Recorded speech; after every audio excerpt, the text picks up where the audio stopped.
Welcome to the Cornbread and Kool-Aid podcast. My name is Demetrius. Acknowledgement, as always, to the super producer extraordinaire, Mr. Mike Ward. Week 15 of the 2023 NFL season. We are playing hurt again. Got this, whatever this thing is going around. We picked it up for the second time in a month. So I'm going to fight through it. If you hear some sniffles or a cough or the voice fails, you have to excuse me. But my team played a game last night, and there's no chance I could have done it last night. But I'm gonna get through it today and do it because I think it's there's some stuff to talk about, right? I think there's some pretty good stuff to talk about. So first, we're going to talk about just the game, right? A little bit about the game, and you know, we are at a time where the early games are kicking soon, so I'm not going to do a long one, and but we'll get in some conversation about it. Again, if you like it or you don't like it, that's fine. If you do, there's ways to tell me. There's thumbs up, there's hearts, there's tweets, likes, whatever. We're on Facebook, YouTube, Twitch, Instagram. Well, Instagram's acting funky, so not yet, and Twitter, of course. So hopefully you like it. It's really, again, a podcast that we started, Mike and I, around Lions fans. But this is year 5, and we have grown, and we have haters. And I recognize that. I don't mind the haters either. So what happened? Quick backstory for people new to the podcast, or even people who aren't new, may just not know this story.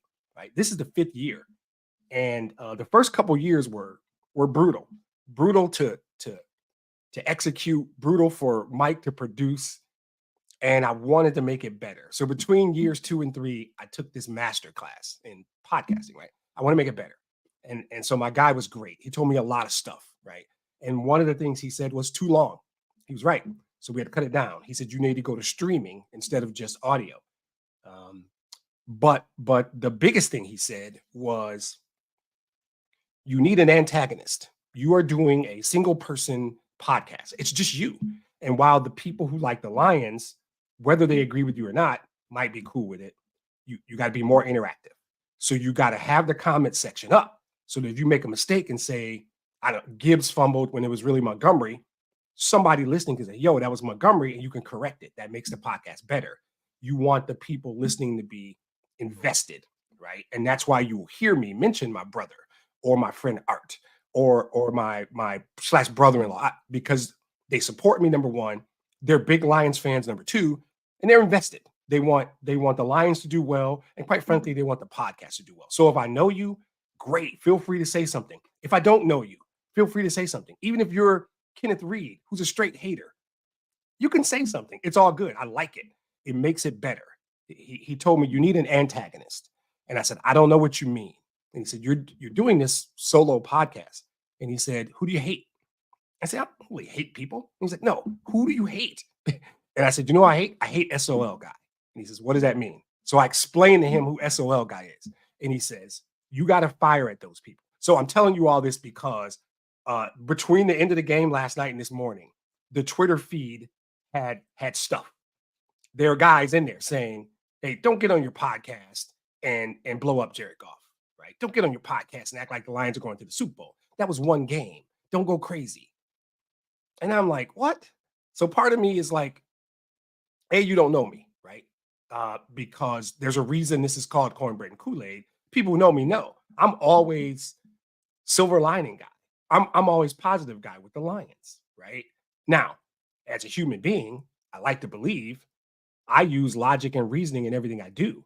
What I do for a living requires forming your opinion using logic and reasoning. I don't just get to go out and be emotional to do my job. I would lose my job very quickly. Data matters. Facts matter. I think I bring that to this podcast, even though I admit right up front who I am. I love this football team. I don't run from that. I don't need a guy on sports talk radio to tell me how to feel about my football team. I know who I am, and I know who they are, and it's cool. So if you're one of those haters, welcome. I hope you enjoy the show. Actually, I hope you don't enjoy the show, right? But cool. Feel free to comment. Say what you got to say. You're going to have to deal with people who know the game, though, when you're doing that. If you want to come in and just say, hey, you're just a slappy, I will say, duh, no shit. Look at the title of the podcast, right? So for yesterday, for last night, and again, I am dropping this Sunday morning for a couple reasons. One, like I said, I'm playing hurt. This thing going around has gotten me again, but I feel better than I did last night. So, and two, that's just it's late, and nobody is going to watch or listen or care for me doing this thing at 12:45 a.m. Now, the downside is you lose a little bit of the emotion. The normal podcast right after the game, I'm usually hot about something. Like last week, I went in on the coordinators. Even if they win, there's stuff, right? Here's the thing about last night's game 42-17 final. For those of you who didn't see it, and I can't imagine you're watching or listening to this podcast if you did not see it. Um, it probably wasn't that close. It was one of those games when you watch a game, and we've talked about this before.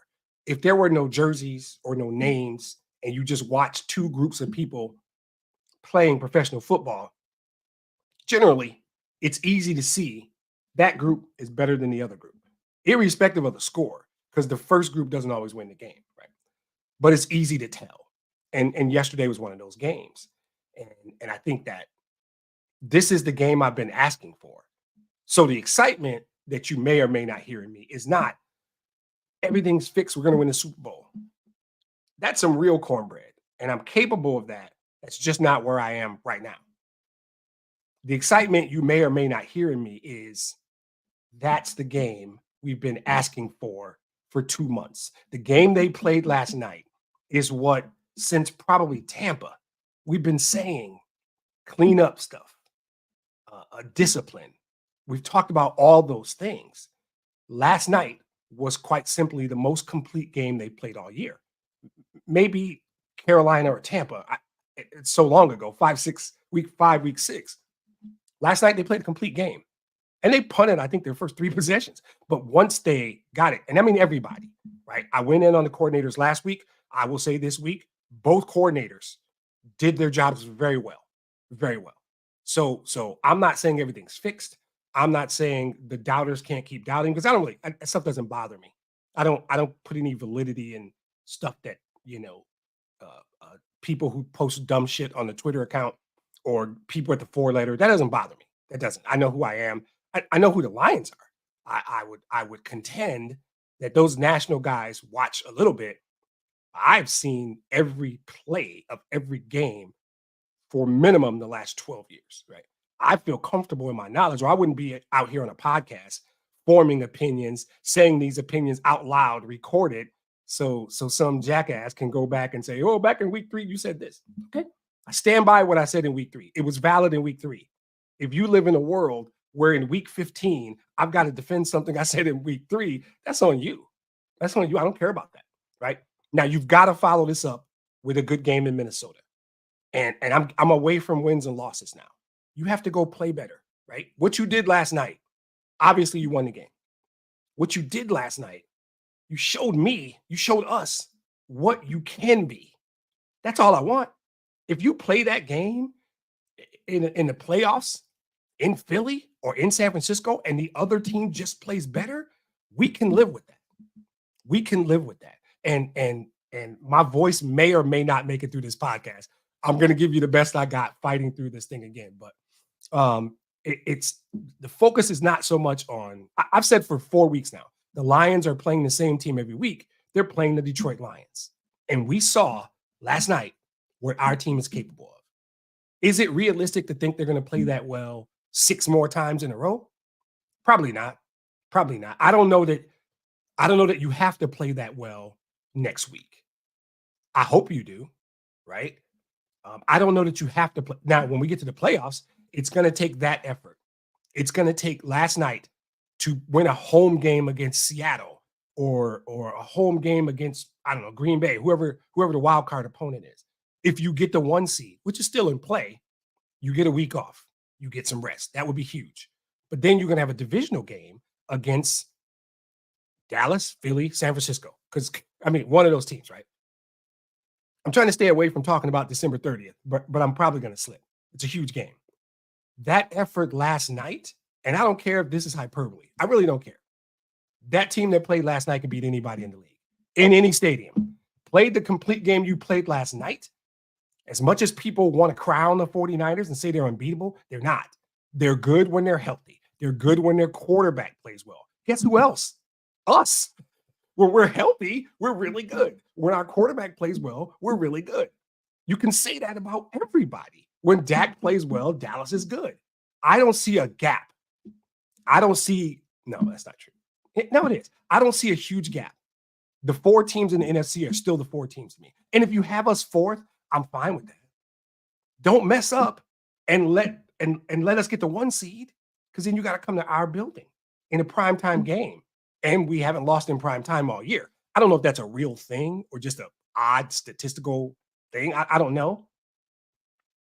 I know that if it's me and I got a choice to play an NFC championship game in Philly or in downtown Detroit, I know where I want it to be, right? So I think that expectations change. I'm not going to talk wins and losses anymore. I'm really not.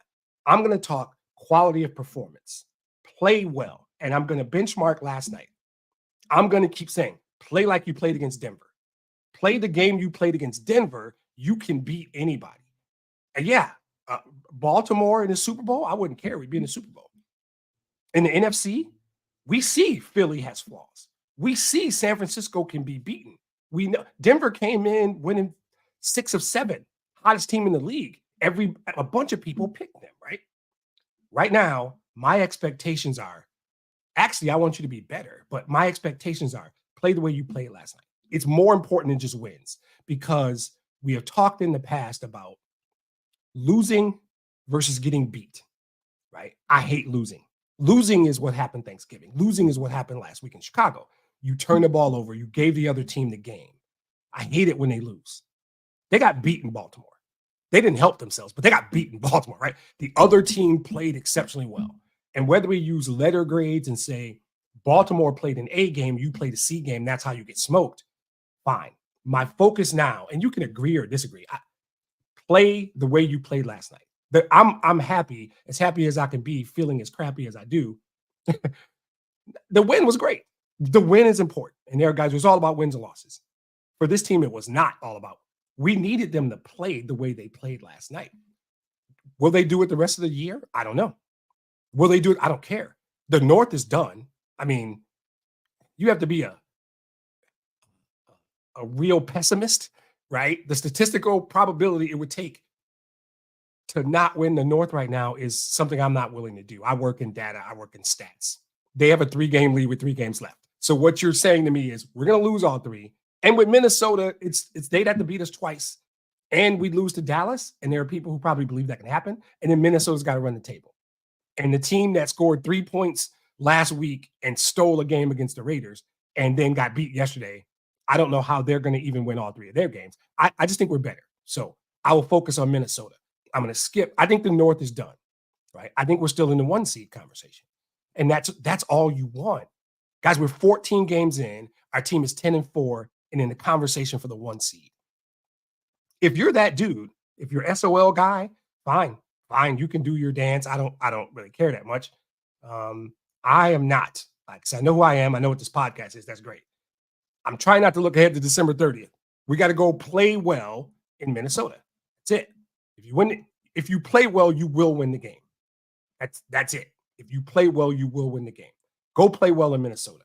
So I'm just going to take a couple, 2-3 Twitter questions. And that's tweets. Mike's the guy who does that, the young dude. Okay, so was Denver not ready? Is this even a good win? Wow, right off the rip, we're doing this. Okay, I don't really give a damn if Denver was ready. It is not my job. It's not my concern. It's not the Lions' job or their concern. If Denver wasn't ready, that's on Denver. But I don't really play that game. Like, I'm going to diminish the Lions' win by saying the other team fill in the blank. They came in the hottest team in the league. They had won 6 of 7. National guys were picking Denver to win the game. So I don't buy that. The narrative's going to be what happened with Denver. What did Denver do wrong? And Peyton and Russ. And I love it. We haven't earned yet the right to just get the benefit of the doubt. So when we win, especially if we win big and decisively, you're going to get 30 seconds of the Lions really played well and 10 minutes of all the shit Denver did wrong. I love it. It never bothers me. I prefer staying under the radar. Talk about them. I don't really care. I know what I saw, right? I mean, were the Lions ready in Baltimore? I don't know. I don't know. But I know after we got our asses handed to us, which we did, we were called frauds, right? So if they want to go do the thing and say, well, Denver, that's cool. It's fine. Were we ready on Thanksgiving? Who cares? Doesn't matter. Green Bay was ready. Play to your level, and the rest of it takes care of itself. Like in my real life job, I have goals. I have yearly goals. And I struggled with people in my organization. Why in March and April am I going to freak out about whether or not I'm going to hit a December goal? If you develop a strategy and you lay out your process, trust your process. You're going to be fine. Even if things don't look great in Baltimore, even if things don't look great on Thanksgiving, trust your process. When you get there, the goals will take care of themselves. And that's the mentality now is play to your level. The wins will be fine. We look at the schedule. We know who they play. That team that played last night wins all 3 of their remaining games. So the goal isn't you got to go to Dallas and beat Dallas. No, you got to go to Dallas and play like you played against Denver. Because if you go play like, it's going to take a hell of an effort from Dallas. And then we'll live with that. If Dallas plays an A game and you play an A- game, and that, fine. See you in the playoffs. Let's do it again, right? You can live with that stuff. You can't go to Dallas and play like you played on Thanksgiving. You can't go to Dallas and play like you played last week in Chicago. In fact, you can't go to Minnesota next Sunday and play like you played against Chicago. Play the way you played. Play to your level. Play your football. The results will take care of themselves. Do your job the way you're supposed to do your job, and the wins will take care of themselves. But that team that played last night, I think, has the capacity to beat any team on any field in any weather. They did everything right. Coordinators called a great game. They ran, they passed, they didn't turn the ball over. Everything we've been asking them to do. The balance was so impressive last night. They had 28 carries split between Gibbs and Montgomery. No jet sweeps, no end arounds. It was punch you in the face. And a lot of them were straight up the gut. And I complain about those often. Art and I have interesting conversations about dive plays. And they had 28 carries. 28 carries is important, literally the number of carries, because I think it's even more important than the yards. And I think they had over 180 yards rushing, right? But I think that's who the Lions are. The Lions are the team that want to run the ball 28 times, right up the gut, punch you in the mouth. That's who they want to be. Gibbs had 11 for 100 because he's the big play guy. I love Gibbs. Don't misunderstand the next statement. I contend the 17 carries for 85 yards from David Montgomery was way more important. Montgomery was punching them in the face with 7, 8, 10-yard carries, just demoralizing them. You know how different 2nd and 2, 2nd and 3 is than 2nd and 12? It is up front, taking the heart from the defense. Yep, 2nd and 2 again, because Montgomery just pounded you in the face for 8. And Montgomery, I still think the value of him, all those Jamal people have disappeared. Early in the year, we were getting comments and guys were calling the radio. Oh, you're going to miss Jamal, and Montgomery's not better than Jamal. And Swift is doing fine in Philly. Can you honestly tell me right now you'd rather have DeAndre Swift than Jahmyr Gibbs? Because if you can say that, we're watching different football and we're different kind of cats. Separate the fact that Gibbs has 4 years on a rookie deal and Swift is about to get a check. Because managing the cap is a real thing. We don't like to talk about it, right? Managing the cap's a real thing. I will say to you, I believe DeAndre Swift's a really good player. When he was in Detroit, he just wasn't on the field enough. And I think Jahmyr Gibbs on talent is better than DeAndre Swift. And I haven't seen any significant injuries. I think he missed a game early in the year. I don't know. Anybody who's still talking about the running back room is just a different kind of cat. I don't know what you're watching. I don't know what you're seeing. And Brad Holmes has just done almost everything right. So I don't really know. But those 8, 10, 12-yard David Montgomery just pounding up the middle, demoralizes you. You're imposing your will, right? And those 2nd and 2, 2nd and 3s allow you to put together long drives. And the mentality of defeating your opponent is sometimes about taking their will. And you blink, not even blink. It was middle second quarter, late second quarter. You're up 21-0. You come out at half down 21-0. It's a different mentality. It's a different game. You're in the locker room at halftime. Some of those dudes are acknowledging they're better than us. It's 21-0. They're imposing their will. They're better than us. You got the game won. And then in the third quarter, you match their touchdown with a touchdown. And then you match their field goal with a touchdown. And now the game's over. Now it's just about being smart, don't make mistakes, and allow them to get back in, which you did early in the year against the Chargers, maybe? You let somebody back in, you had beat. Maybe it was the Saints. Saints. I think it was the Saints. You're imposing your will. That's how you win the games. Excuse me. Talent certainly wins. But when you're the better team, it's put your foot on their neck. It's trophy room. It's all the things I've been saying for 5 years. So when you do that, so I go back to the question. I don't care if Denver was ready. I don't give a damn. What I saw was the Denver team that came out after a couple of drives where they didn't really get it going. The Lions simply imposed their will. They decided to themselves, we are better than them. Let's show them we're better than them. And 7-8 yard runs by Montgomery created play action. Goff was excellent. And when you execute and you don't turn the ball, we've talked about all this, right? Sometimes it's like, oh, you're saying the same stuff. I know. So it's a great transition to the next question. How can we rely on Goff to play like this every week? You can't, right? I'm a Goff guy. I am very much a Goff guy. And I don't expect Goff to play like this every week.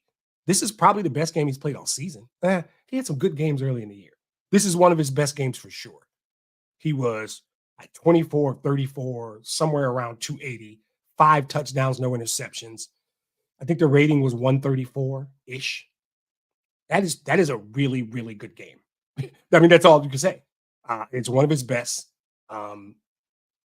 It's like any other quarterback, you will see that. And when your quarterback plays like that, you win games, right? So Cam Newton was talking earlier this week, and I don't know if you saw it, but he did this whole thing about a game manager versus a game changer. And he named 3 or 4 guys. I think Purdy, Dak, Goff, maybe somebody else who I can't remember. Called them game managers, not game changers. And so the mainstream media picked up on it. He did it on one of his podcasts. I think he does a couple different podcasts. Mainstream picked up on it. 4-letter gave him the business. Talk shit about his clothes and all kinds of stuff. And I think that was just them wanting to take shots at Cam. You know, I personally find the 4-letter disgraceful most of the time. As it relates to sports journalism, they're in the opinion shaping business. They're not about journalism. They want hot takes and people jumping around, dancing and doing crazy stuff. That's what they're about. And that's cool. It's cool. That's what they are. But they tried to come after Cam for his opinion, right? Because they want to shape opinions and they just use it to find content. They will take something somebody else does to create content because they've got 80 channels and all kinds of stuff they've got to find and make up stuff to talk about. And I don't want to do my rant about the 4-letter. The people who know me know how I feel about that network. And it's cool. Here's the problem. Cam was 100% right. Like Cam Newton nailed it. And it sucks for them because they don't have the balls to go back and say, hey, we came after Cam and talked about his hats and all that other crap. And Cam was right when he called Goff a game manager. Guess what? I love it. Yes, give me more game manager. If last night was game manager, and I 100% agree with Cam, and it's not a bad statement. It is what it is. And it's 100% true. And he managed the game last night. What does a game manager even mean? Cam did a great job of explaining it in like a follow-up post. But for me, it is facilitator. Facilitating other players on your team to be successful. That's part of the job of a quarterback. And everybody can't be a game changer. I think he named those guys. There's only 4 or 5 of those guys in the league. If you tell me Jared Goff's a great game manager, I will tell you I can cite guys that won Super Bowls. I will talk about Trent Dilfer. I will talk about Joe Flacco. I will talk about, I think Brad Johnson, maybe. I will talk about really, really good game managers who won Super Bowls. Why? And he described it. If you have talent around you and everyone else does your job, the game manager can get you there, right? If you have a superstar, he's got to carry everybody there. This football team is talented. Like three years ago on the podcast, I used to use the term talent deficient at least once a week. And I blamed Bob Quinn and Matt Patricia because they deserved it. Brad Holmes is every bit as good as any GM in the league. This team is talented. They're young and talented. So this is sustainable. But understand that the Jared Goff we saw last night against Denver is a Jared Goff that could take you to a Super Bowl, right? And you might say, hey, the Rams let him go because he wasn't a difference maker. They got Stafford, they won a Super Bowl. I don't do that anymore. I probably did that last year. I don't really care about that. If you watch last night's game, and maybe that's not the game, the negative people want to go pick a different game and say they lost that game because of Jared Goff. I don't think there's a bunch of games like that in 2 and 3/4 seasons. You might find a handful. Maybe Chicago, the 3 turnovers didn't help. One of them was a glorified punt. One of them was a fumble. Probably we don't need to dig into that game. Last night, I will say to you, Jared Goff facilitated the performances of Jahmyr Gibbs and David Montgomery and Sam Laporta and Amon-Ra St. Brown. And quiet as it's kept, Josh Reynolds had a great game. Josh Reynolds had a really good game. All that stuff works together. And the Lions have never tried to fool anyone. They're a team. I don't know that they have a superstar. Love Penei Sewell. I love St. Brown. I don't know if you ask, but what they are is a team. And if everybody does their job, including and especially the quarterback, that's what you get. That's who our team is. So whatever the definition of a game manager is, and like I said, I think Cam did a great job in his second post explaining it, right? Because they came after him. I will take Jared Goff, game manager, that we had last night, right? He made the throws that were there. He did a great job of checking out of plays when he needed to. And most importantly, and I think Cam said this too, say it with me, he didn't turn the ball over. That's it. That's it. If Jared Goff doesn't throw interceptions or fumble, does his job, he is amongst the top 2 or 3 players in the league, quarterbacks, play action. So if they run the ball well and he can play action, he makes the throws, guys. He makes great throws occasionally, but he makes the good throws almost always. The ones that he makes almost always, he makes the good throws. And there's 100 examples. Go find, as my friend Bill Carroll would say, go find the all 22s and evaluate Jared Goff last night. And I'm not sitting here saying last night is Jared Goff. Last night was a really, really good version of Jared Goff. And I think in 2.5 years, we've gotten something closer to that than Chicago Jared Goff, Baltimore Jared Goff. And if you ask me, and I know who I am, I'm uber positive. I think last night was closer to the Jared Goff we've gotten than not, right? And I don't really care what the skeptics say. That was championship level football from our quarterback last night. And any smart person, including Goff, will acknowledge that was a team win. Everybody, coordinators did well. I think that Dan Campbell called a great game, but everybody, that's what I want. That's the team I think can beat anybody. But if that's what I can get, if I can get last night's Jared Goff 6 more times, I'm good, right? 6 more wins, you know what you're doing then, right? You're raising the Lombardi. So the Goff thing, so to the question, I don't know that you need to get last night's Jared Goff every game. I think Jared Goff needs to be closer to last night than Chicago. And if everybody else does their job, coordinators, every player on the team, in terms of execution, the Lions win games, right? So if you're telling me that I'm going to get something close to last night, I will say to you, the Lions are going to be a tough out. They're going to be tough to beat. And I like that. I could do a whole thing on Goff because I'm a big Goff guy, but I get crap on Twitter for saying too many good. Some guy hit last night, don't get on your podcast and blow up Goff. He was 24 34, 278, and 5 touchdowns. And the guy tells me, don't get on here and blow up Goff. Okay, bro. Whatever, man. I know what I've seen. And again, who I am, my job requires me to balance emotion with logic and reasoning, to balance it with data. If you want to be that dude who just wants to bash golf, go ahead. I'm going to talk to you about his numbers over the last 30 NFL games, 2+ seasons. I'm going to compare them. I'm going to compare them with Josh Allen. I'm going to compare them with Patrick Mahomes. And you're going to be surprised. I could do that. I just didn't want to jump down that rabbit hole, and I don't really feel good enough to do it. so let's do another one. Is this the best game they've played all season? I think I would feel comfortable saying it. I would probably use words like complete or clean. I wouldn't argue if someone said this is the best they played, because I know what the narrative is. This was their best effort. You're not going to get this every week. SOL guy is going to say they're setting you up. They're not going to. Maybe the word is best, but I think this is the most complete they've played as a team. This is the cleanest game they've played. Penalties, turnovers, the kind of stuff that get you losses. Without a doubt, it's the most clean game. I think Carolina, Tampa, Atlanta were all good games, but we left those games knowing they could be better. KC was a good win. We left that game knowing they could be better. But if you ask me to pick a version of the Lions, like by a game to compete in the playoffs, yeah, I'll take last night's version. Sure. Like I said, I think Tampa, Atlanta, Carolina, those were all good games. I take last night's version to go into the playoffs. Last night's team, I've said it 3 times already, right?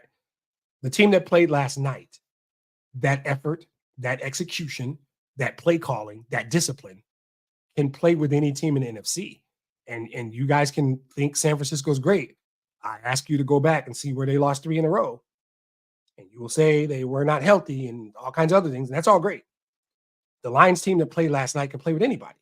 I'm not saying that's what you're going to get every game. It's probably unreasonable.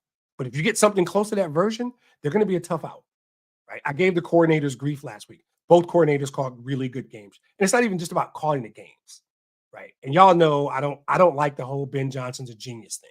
I think he's really good. He might end up getting a coaching job. I've been off the Ben's a genius bandwagon for a while because I just don't think it's realistic. I don't think the data supports it. We saw 2 or 3 games with big gaps. I like Ben Johnson. I think he's really, really good. I don't like the whole genius. He does 2 or 3 tricky, cool play calls, and that's all people want to talk about. I think some of that narrative is don't give Goff a bunch of credit, which bothers me, but whatever. But I saw attempts to get J-Mo the ball last night, which we've been asking for 6 weeks. Still not enough for me, but I saw them even in the route tree, which is really where you're going to get the value. When you're hitting J-Mo on crossing routes, that's where he gets to run away from guys. I still think there's work to do there. You guys know my feeling.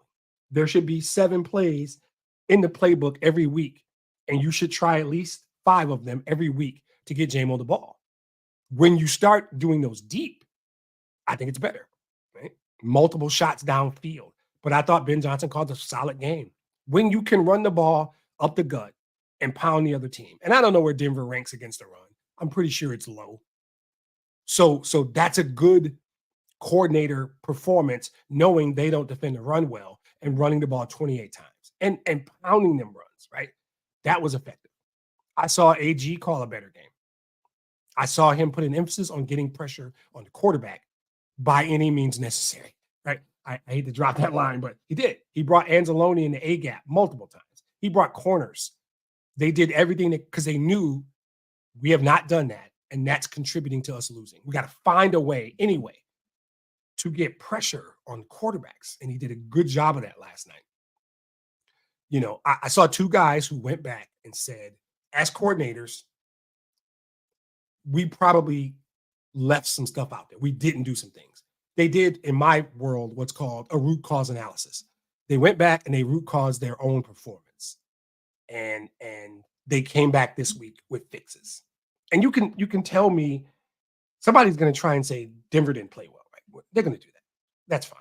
They came in winning 6 sets. But more than that, with AG, by the way, I see Bruce Irvin, right? And maybe he's just getting back into football shape.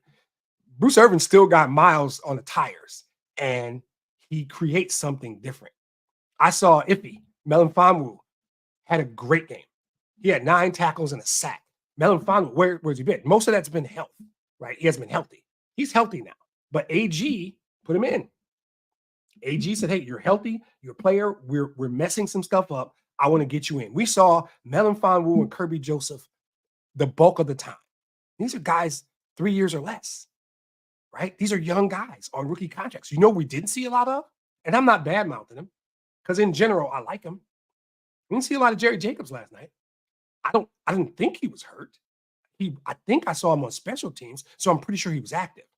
I think AG's job, as much as scheming, is also personnel. And if Jacobs or anybody else isn't playing well, you got to get him out. You got to put the guys in there making plays. And Melifonwu made a case last night to play. We saw that kid Vildor quite a bit. He got reps. Broderick Martin got reps. And there are people out there who want to find a reason to bash Brad Holmes. Broderick Martin was their flag.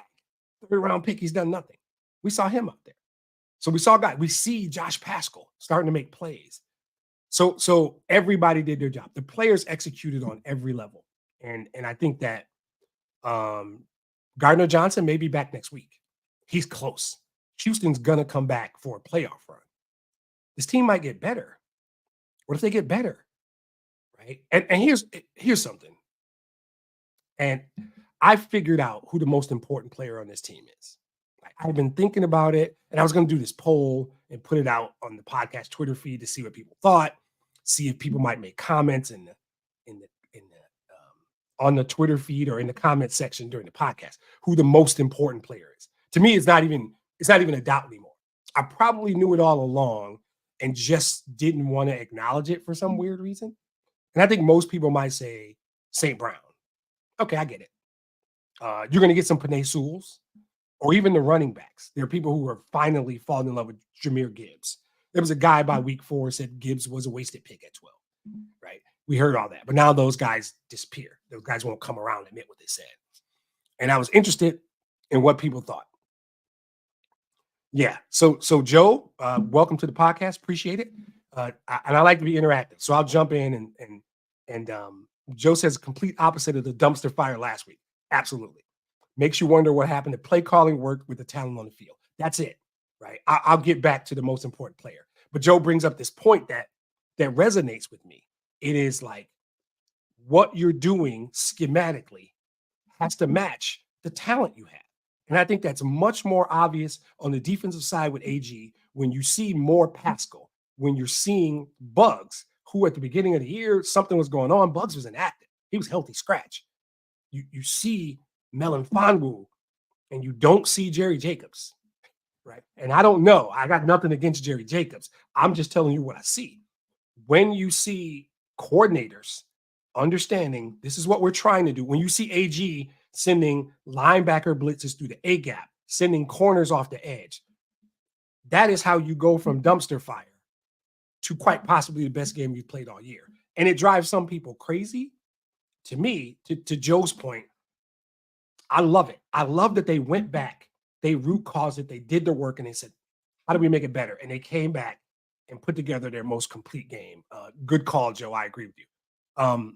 The best player on this team, even if you want to say St. Brown, Sewell, or running the running backs, there might even be a vote or two for Jared Goff. The MVP, if they were doing a vote, the most important, certainly, valuable. The MVP of this team is Frank Ragnow. I don't even think it's close, right? Frank Ragnow is so important to this team. And if you don't understand, I mean, we can go back and do the numbers for when Ragnow plays and he doesn't. And there's the obvious thing where he is a Pro Bowl center. He's one of the 5 best centers in football. And we can argue if you want. I think the data will prove me right. When he's out, you slide your right guard, who is middle of the league, right guard, 20-ish, 20s, a good right guard in Graham Glasgow. Not great, not Pro Bowl, but good. He slides over to center. So now your center, you go from Pro Bowl top 5 in the league to, as a center, he's just okay. He's good. He's not even top 25, right, as a center, but he's the best we have. And then you've got to drop somebody at right guard who is not amongst the best guards in the league. So you take this hit at these two interior positions. And when you do that, the thing you saw last night, the way Montgomery ran, the way Gibbs ran between the tackles is drastically different. Frank Ragnow is so important. Secondarily, he makes the offensive line calls. He is the best one-on-one blocker on that line. Sewell's probably the best. They're right there. Frank Ragnow is, to quote Cam Newton, a game changer, right? And it's weird to say the most important player on our team is our center. But I'm comfortable enough that the data shows me. Look at the numbers when Ragnow plays, when Ragnow doesn't. Just look at the numbers. Frank Ragnow is the most important player on this team. They're a different team because then they can run the ball. Then they can do play action. Everything trickles. When you dominate up front, when you control the offensive line, when you dictate the game, when you impose your will, that's all up front. And with Frank Ragnow in and Glasgow at right guard, that's a top 5 offensive line. I don't think anybody debates that. That's how this team is built. That's who this team is. They're a team that dominates you up front. They control the line of scrimmage. They dictate the game through the run. And then when you're starting to recognize, wow, they're pounding us. Montgomery's getting 5, 6, 8 yards on first down. We got to bring guys in the box. And when you do that, the best play action quarterback in the league lights you up with St. Brown and Laporta, Josh Reynolds. And we haven't even started figuring out the best way to use JMO. That team last night is what that is. So I think the question was it the best game? My answer is the best game so far. And I say it that way because I think they can get better. And that might sound crazy because that was a really, really complete game. But for a bunch of reasons I just pointed out, they can be better. I think more or better, depending on what word you want to use of Jamison Williams makes this offense even more dangerous. Some wrinkles, do more reverse, go deep, stretch the field. Gardner Johnson's coming back probably this week. Houston's coming back for a playoff run. Bruce Irvin's going to continue to get better. If Frank stays healthy and you keep getting this organic improvement from guys like Melvin Fonwu and Josh Pascal, who both, I don't know if anybody can argue 5 weeks ago, did we expect any contribution from guys like that? Probably not. But what I'm just telling you is Bruce Irvin's going to get better the better game shape he gets in. Melvin Fonwu continues to play like he played last night. Pascal has gotten better week after week. You get Gardner Johnson back. You get Houston back. Is it crazy to say we're going to get better? I don't know how. Barnes is playing well. Joseph is playing well. This is a young team, and I think we forget that sometimes. Really young team. That's why they're playing better. Hutch wasn't even impactful last night. There's a case that can be made that Hutch had a bad game. I mean, if you want, I would make that case. Hutch is generally more impactful. So if you get the Hutch you normally get, and you get all those other guys back, Frank gets healthier. Iffy, Pascal, Bruce Irvin, you get all this. They can be better. That's the scare. And the coordinators obviously understand how to go back, look at the game tape, and be better the next week. Gibbs and Laporta are already stars. I don't think anybody wants to debate that, right? Laporta is probably one of the better tight ends in the league already. And I don't think that's disrespecting Travis Kelce or Mark Andrews or George Kittle. Look at the numbers, right? And thank you, Bengals. My friend Brian Fisher. Thank you, Bengals, for that. I wasn't really worried about Minnesota, but I appreciate it. And Fisher's still on this Lions-Bengals Super Bowl. And I'm with you, bro. I'm fine with that. But we can't argue that Gibbs and Laporta are already stars in this league. They impact the game. Their numbers support it. Branch and Campbell are getting better. Campbell made a really good play on an attempted. Campbell's getting better. Quietly, Jack Campbell's getting better. And Brian Branch still plays really good football. So while it probably, to answer the question, probably was the best game of the season so far, I would like them to play better Sunday in Minnesota. Or play the game you played last night. Start stringing together these games.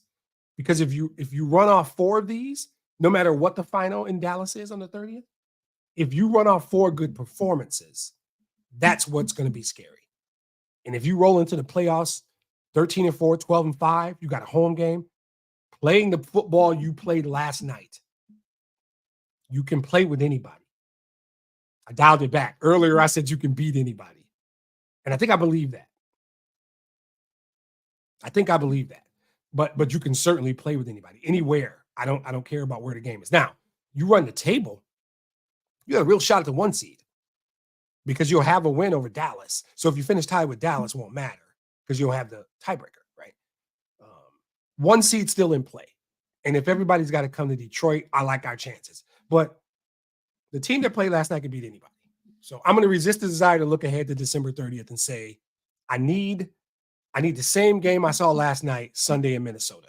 The results will take care of themselves. Go play, trust the process. The wins will take care of themselves. The mentality now has to be play your best game. I'm benchmarking the Denver game. Give me a Denver game 3 more times. And whatever happens with San Francisco or Philadelphia or Dallas, I don't really care. I need the Denver game 3 more times, and I will like. You play your A game. And last night was an A game. There's no measure. It might have been an A+ game with the coordinator performance, the young players. It was certainly an A game. First couple possessions had to work out some stuff. Give me 3 more A games, and I like what we're doing going into the play. That's all I'm asking for. I don't care about wins and losses anymore. I mean, I care. You got to care. Truthfully, if you play the way you played last night, they take care of themselves. That's my point. So give me 3 more of those games, and then let's just see where we are. Let's see how we measure up against San Francisco or Philly or Dallas, wherever the games are played. I contend if you play 3 more games like you played last night, you might be the 1 seed, and everybody's got to come to downtown Detroit. How cool would that be? How cool would that be? But you're almost certainly guaranteed minimum the 3 seed. Minimum the 3 seed. 3 seed gets you a Green Bay, Seattle type game, and the Dallas Eagles non-champ ends up going to the South division champ, probably beating them, and then you might see them in the second round. So I jumped ahead anyway. I'm not going to do that. I'm running out of gas. So that's all I've got today. I think complete game, probably the best game, cleanest game. All those things are accurate to say what it is. It's the benchmark game. It's the benchmark game. It's the game that fans are going to reference. And all week, you're going to hear that in the local stuff, right? The 4-letter doesn't give a damn. 4-letter is going to say, nice game, Lions. Denver's got a problem with Russ and Peyton, which they do. And we don't care. I love it. I love it. So Lions Bengals Super Bowl. I'm with Brian on that. Lions anybody Super Bowl, quite frankly. But I would love that. That would be cool for Brian and I. I like what I saw last night. And not jumping for joy. The win was the win. 42 points is great. I like the performance. The coordinators, the quarterback, the running backs, the receivers, the defense. Give me 3 more of those and we're good. So I'm almost certain I'll feel better next week. So it should be a little bit better. Hope you enjoyed it. Like I said, thumbs up, tweets, likes, whatever, retweets, likes, however you do it, it's appreciated. Always appreciate the super producer, Mike Ward, the godfather of the podcast. And I hope go enjoy the games. Have a great day, and we'll see you next week.